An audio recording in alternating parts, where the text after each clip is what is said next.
सुप्रभात प्यारे बच्चों, कैसे हैं आप सब।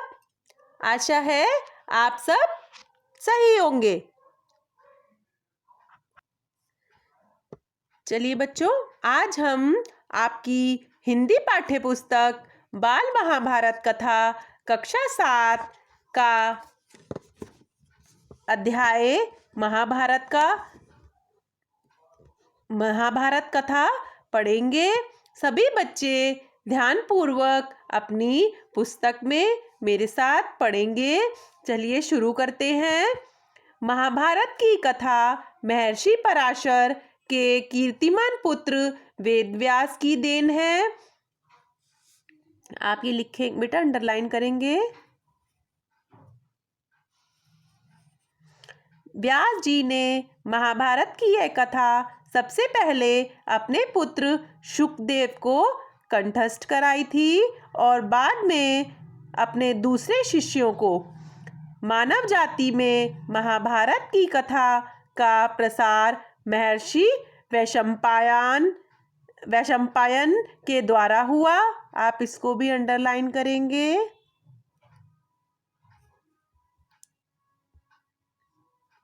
वैशंपायन व्यास जी के प्रमुख शिष्य थे।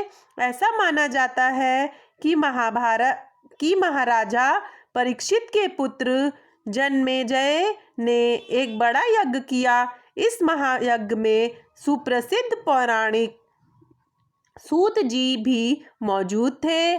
सूत जी ने समस्त ऋषियों की एक सभा बुलाई। महर्षि शौनक इस सभा के अध्यक्ष हुए। बेटा आप इसको भी अंडरलाइन करेंगे। सूत जी ने ऋषियों की सभा में महाभारत की कथा प्रारंभ की कि महाराजा शांतनु के बाद उनके पुत्र चित्रांगद हस्तिनापुर की गद्दी पर बैठे। इसको भी आप अंडरलाइन करेंगे। महाराजा शांतनु के बाद उनके पुत्र चित्रांगद हस्तिनापुर की गद्दी पर बैठे। उनकी अकाल मृत्यु हो जाने पर उनके छोटे भाई विचित्रवीर्य राजा हुए। इनको भी अंडरलाइन करेंगे। उनके 2 पुत्र हुए, धृतराष्ट्र और पांडु। बड़े बेटे धृतराष्ट्र जन्म से ही अंधे थे, इसलिए उसे समय की नीति के अनुसार पांडु को गद्दी पर बैठाया गया। पांडु ने कई वर्षों तक राज्य किया। उनकी 2 रानियां थी। आप इसको भी अंडरलाइन करेंगे। कुंती और माद्री। कुछ समय राज्य करने के बाद पांडु अपने किसी अपराध के प्रायश्चित के लिए तपस्या करने जंगल में गए। उनकी 2 रानियां भी उनके साथ ही गईं। वनवास के समय कुंती और माद्री ने 5 पांडवों को जन्म दिया। कुछ समय बाद पांडु की मृत्यु हो गई। 5 अनाथ बच्चों का वन के ऋषि मुनियों ने लालन पोषण किया और पढ़ाया लिखाया। जब युधिष्ठिर 16 वर्ष के हुए तो ऋषियों ने 5 कुमारों को हस्तिनापुर ले जाकर पितामह भीष्म को सौंप दिया। 5 पांडव बुद्धि से तेज और शरीर से बली थे। उनकी प्रखर बुद्धि और मधुर स्वभाव ने सबको मोह लिया था।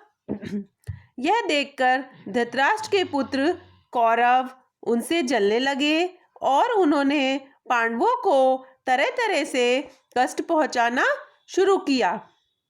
दिन पर दिन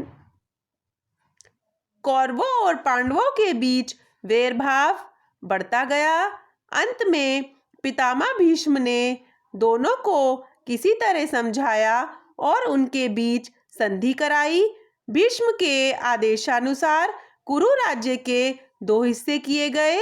कौरव हस्तिनापुर में ही राज करते रहे और पांडवों को एक अलग राज्य दे दिया गया, जो आगे चलकर इंद्रप्रस्थ के नाम से मशहूर हुआ।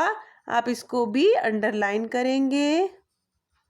इस प्रकार कुछ दिन शांति रही। उन दिनों राजा लोगों में चौसर खेलने का आम रिवाज था। राज्य तक की बाजियां लगा दी जाती थी। इस रिवाज के मुताबिक एक बार पांडवों और कौरवों ने चौपड़ खेला। कौरवों की तरफ से कुटिल शकुनी खेला। उसने युधिष्ठिर को हरा दिया। इसके फलस्वरूप पांडवों का राज्य छिन गया और उनको 13 वर्ष का वनवास भोगना पड़ा। उसमें एक शर्त यह भी थी कि 12 वर्ष के वनवास के बाद 1 वर्ष अज्ञातवास करना होगा। उसके बाद उनका राज्य उन्हें लौटा दिया जाएगा। द्रौपदी के साथ पांचों पांडव 12 वर्ष वनवास और 1 वर्ष अज्ञातवास में बिताकर वापस लौटे, पर लालची दुर्योधन ने लिया हुआ राज्य वापस करने से इनकार कर दिया। अतः पांडवों को अपने राज्यों के लिए लड़ना पड़ा। युद्ध में सारे कौरव मारे गए। तब पांडव उस विशाल साम्राज्य के स्वामी हुए। इसके बाद 36 वर्ष तक पांडवों ने राज्य किया और फिर अपने पोते परीक्षित को राज्य देकर द्रौपदी के साथ तपस्या करने हिमालय चले गए। संक्षेप में यही महाभारत की कथा है। बच्चे, आप सब इसको अच्छे से पढ़ेंगे और ध्यान पूर्वक पढ़ेंगे। ओके, और आपका दिन शुभ हो।